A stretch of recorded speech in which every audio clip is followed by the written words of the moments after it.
The island looked empty from the air. Just jungle, broken ridges, muddy river mouths, and a scattering of burned huts left behind by people who had fled long ago.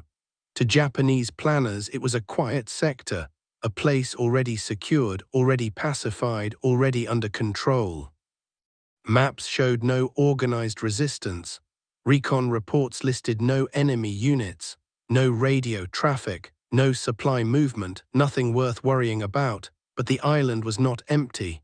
Hidden beneath the canopy, moving slowly and carefully through terrain that swallowed sound, one man watched everything. He was not a soldier in the traditional sense. He wore no uniform. He carried no rank. His weapon was not a rifle or a machine gun. It was information and deception. He was a Coastwatcher. For months, Japanese forces had pushed deeper into the region, expanding their perimeter, hunting Allied scouts and dismantling resistance wherever they found it. Their confidence was growing. Patrols moved more aggressively. Columns advanced farther inland.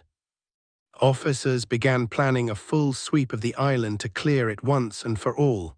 That was exactly what the Coastwatcher wanted. He understood something the Japanese did not. Armies moved toward certainty. They advance fastest when they believe the danger is already gone. From a small, concealed observation post overlooking a river bend, he began building something invisible, a village network that did not exist. The first step was silence. For weeks he did nothing. No transmissions, no signals, no movement that could be detected from the air. Japanese patrols passed through nearby trails without incident. Officers marked the sector as quiet. Confidence hardened into assumption. Then the Coastwatcher began planting ghosts. At night, he moved carefully through abandoned clearings, lighting small cooking fires and extinguishing them before dawn. He dragged old boats into shallow inlets, then removed them again. He left footprints that suggested civilian movement, not soldiers, not scouts, just villagers trying to survive. Japanese patrols noticed the signs. A fire pit here, a trampled path there, a canoe missing then reappearing downstream. Nothing alarming. Nothing threatening, just locals. Reports were filed. The area was not empty after all, but it was harmless. That was the second step. The third step was noise. The Coastwatcher understood Japanese signal intelligence well. He knew how they intercepted transmissions. He knew how they triangulated sources. And he knew what kind of radio traffic would make them feel safe. He built a fake network.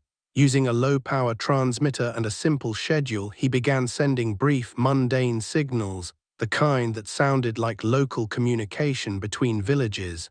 Weather notes, fishing movements, requests for medicine. Nothing military, nothing urgent, always short, always irregular. The Japanese intercepted it. They listened carefully. They logged the signals. They plotted the estimated source points on maps. The dots spread across the island in a pattern that looked organic, like villages talking to each other, not a coordinated network. Japanese intelligence officers nodded. Civilians, unorganized, no threat. And so the net widened. Each fake village transmission drew Japanese patrols a little deeper inland. Officers wanted to confirm what they were hearing. Units were sent to investigate specific signal locations. When they arrived, they found signs of habitation, abandoned huts, warm ashes, disturbed soil, but no people. Villagers fleeing patrols, they assumed. The Coastwatcher was careful never to let them find too much, never enough to raise suspicion, just enough to confirm what they already believed. Weeks passed. The Japanese presence on the island grew heavier. More troops were brought in to conduct a final clearance. The command decision was simple: surround the central jungle region, sweep inward, and remove whatever civilian population remained. The Coastwatcher watched troop movements from hidden ridgelines. He counted units. He noted supply drops. He listened to engines and boots and voices echoing through valleys. And then he began the real work. The fake villages started asking for help.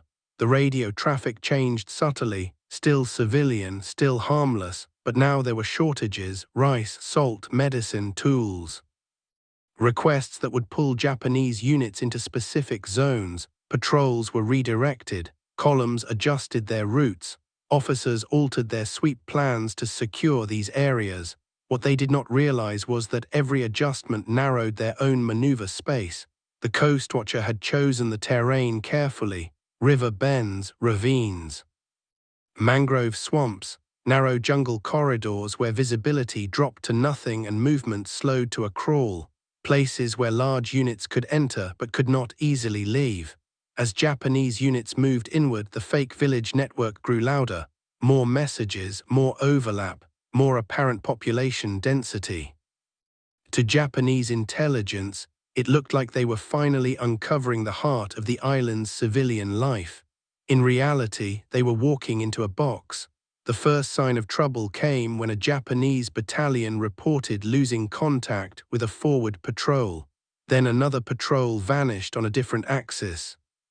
Radio silence followed. Command assumed terrain interference. They pushed more troops forward. The Coastwatcher changed the pattern again. The village radios began reporting Japanese movement, not alarms, just observations. Soldiers near the river, troops past the ridge. Messages that suggested the villagers were frightened, scattered, disorganized. The Japanese intercepted everything. They believed they were listening to civilians reacting in real time to their advance. What they were actually hearing was a single man mapping their collapse. By the time Japanese command realized something was wrong, it was too late. Their units were spread across dense jungle corridors with no clear lines of retreat. Supply lines stretched thin. Radio communication degraded under the canopy. Officers could not see the full picture, only fragments. And then the Allies struck, not with a frontal assault, not with artillery, not with aircraft. They struck with precision. Allied forces, guided by the Coastwatcher's intelligence, hit Japanese units at choke points, ambushes timed perfectly to disrupt movement without revealing full strength. Bridges were destroyed, trails were blocked, boats vanished overnight. Japanese soldiers found themselves surrounded by terrain, not enemies. Food ran low. Ammunition dwindled. Wounded men could not be evacuated. Command orders contradicted each other as reports grew confused and delayed. The fake villages went silent. The radio network that had guided Japanese movement simply disappeared. Panic set in. Officers demanded updated intelligence. Signal units found nothing. The jungle was quiet again, too quiet.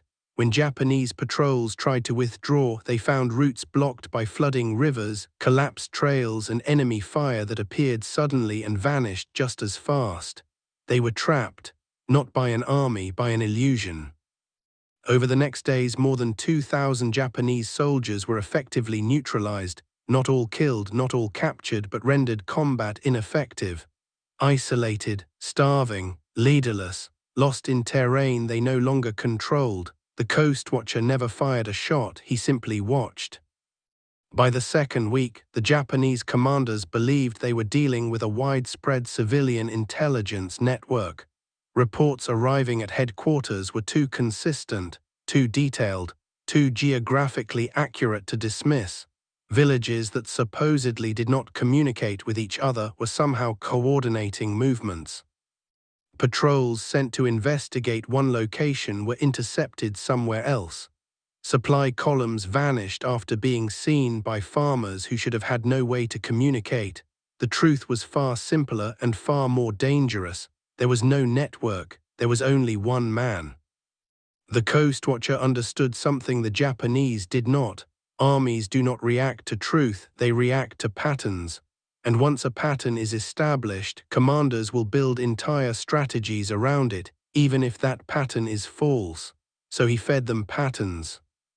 He deliberately allowed some Japanese patrols to pass unmolested, knowing they would report that the villages were harmless. Then, days later, he ensured another patrol in the same area would be ambushed after civilian sightings. The contradiction confused Japanese intelligence officers. They assumed the network was selective, disciplined, and deliberately misleading. In reality, the Coastwatcher was simply adjusting timing. He used captured Japanese radios sparingly, never long enough to trigger direction-finding teams. Messages were short, precise, and deliberately imperfect. He injected small errors, wrong village names, slightly incorrect distances, to make the transmissions sound human, not professional. The Japanese intelligence officers reading them concluded these were civilian reports passed through intermediaries, not military-grade intelligence. That misjudgment sealed their fate.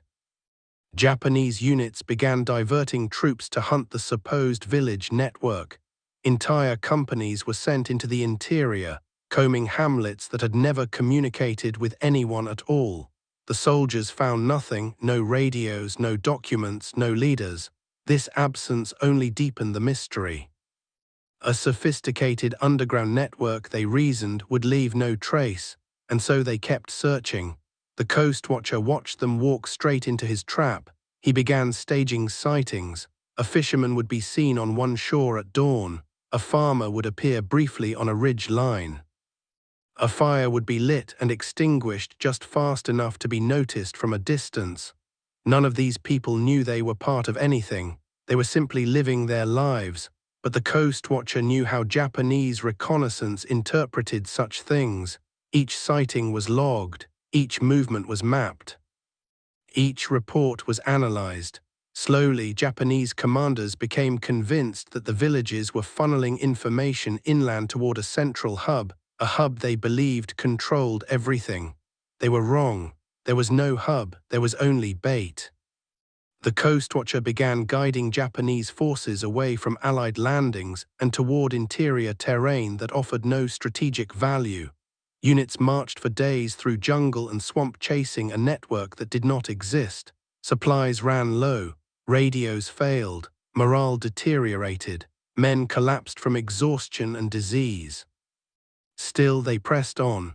Every time a Japanese unit attempted to withdraw, the Coastwatcher ensured they were spotted again, a glimpse on a trail, a shadow on a ridge, a boat that vanished just fast enough to suggest pursuit. Japanese commanders interpreted these signs as confirmation they were close. They ordered the troops forward again. Weeks passed. The Japanese forces were no longer maneuvering. They were wandering, reacting to ghosts, chasing intelligence that always seemed just one step ahead. Meanwhile, Allied forces landed unopposed along key stretches of coastline. Supply dumps were established. Airstrips were carved out. Artillery was moved into position. The Japanese troops who should have contested these landings were deep inland, burning strength for nothing. By the time Japanese command realized something was wrong, it was too late. More than 2,000 soldiers were now scattered across inhospitable terrain, cut off from reliable supply lines, guided by false reports and unable to reassemble quickly. Their maps were useless. Their intelligence was compromised. Their confidence was gone.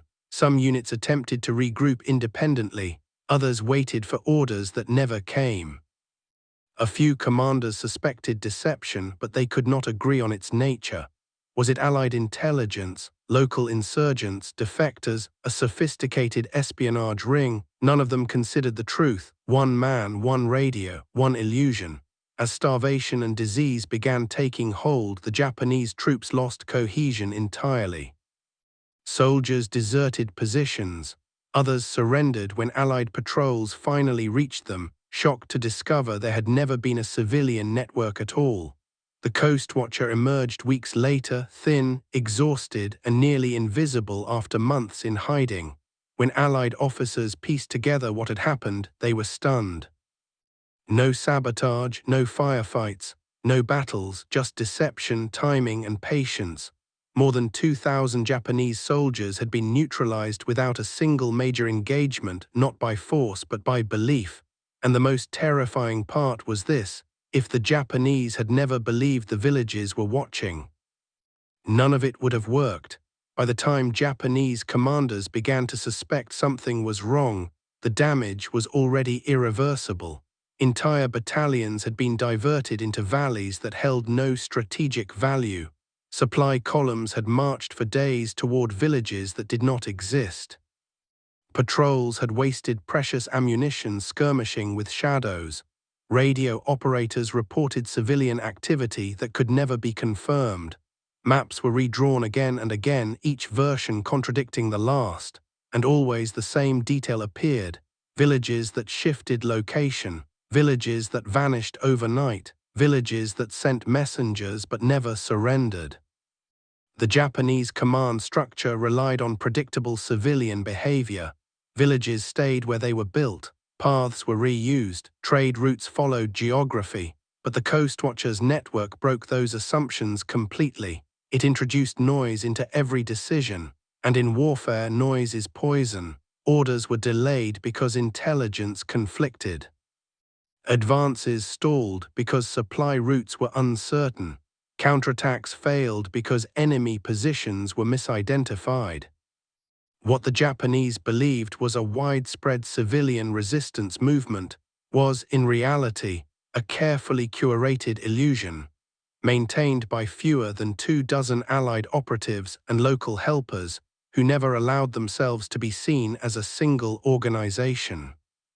The Coastwatcher understood something most commanders did not. Armies do not collapse when they lose battles. They collapse when they lose certainty. One Japanese regiment was ordered to clear and pacify a cluster of villages believed to be coordinating Allied reconnaissance. The regiment split into companies, each assigned to a different village location marked on intelligence maps. None of those villages existed. Each company marched into dense jungle expecting resistance, only to find abandoned cooking pits, recently extinguished fires, and paths that abruptly ended. The troops waited, they searched. They called out, nothing responded.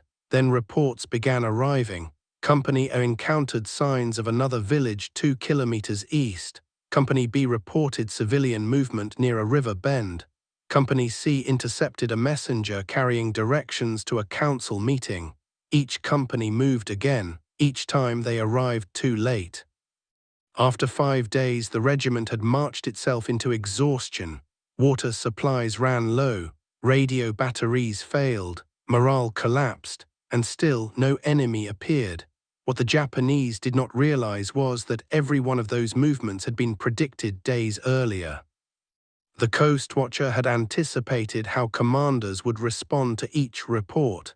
He knew how Japanese doctrine emphasized containment and pacification. He knew they would not ignore civilian intelligence, even if it was confusing, and so the illusion guided them deeper. Eventually, the regiment reached a narrow basin surrounded by ridges, terrain that offered no villages, no exits, and no clear objective.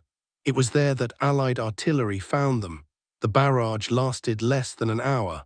When it ended, the regiment no longer existed as a coherent unit.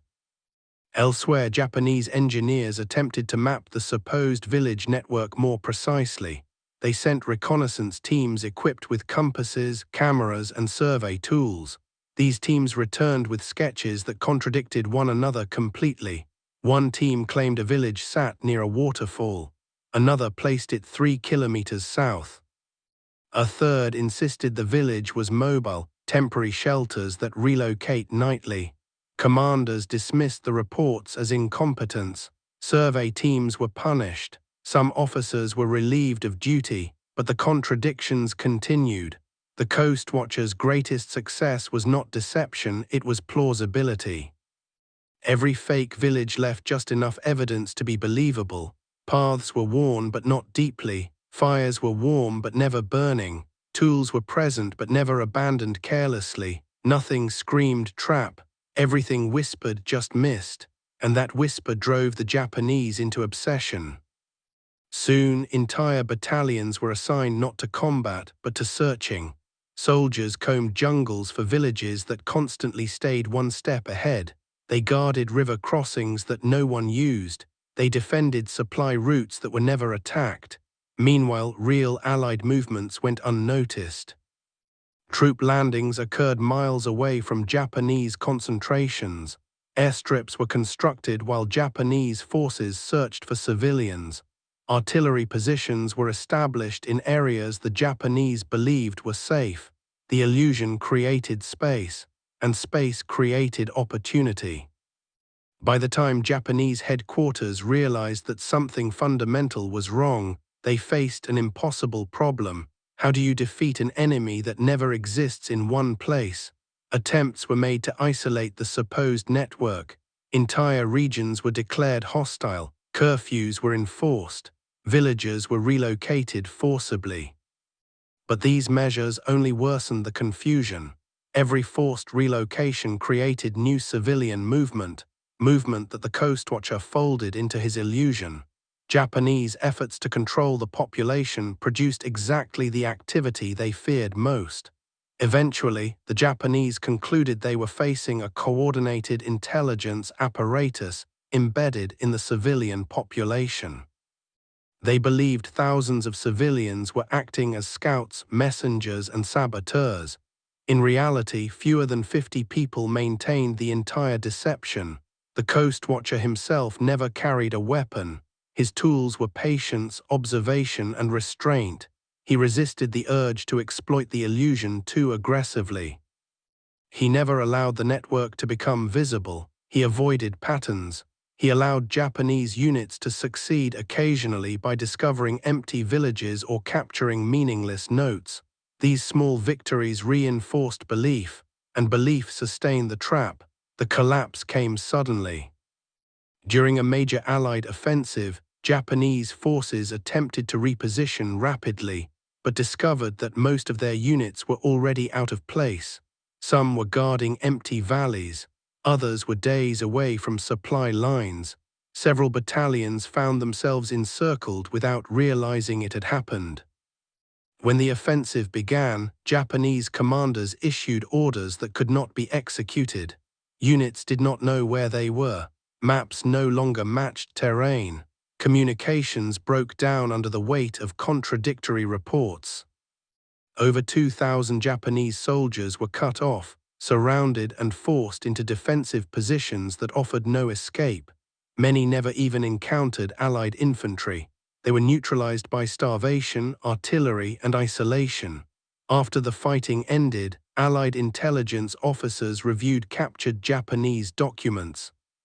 They found maps covered in annotations about villages that never existed, reports describing councils that were never held, patrol logs tracking messengers who were always just ahead. One officer summarized it simply: they were fighting a population that wasn't there.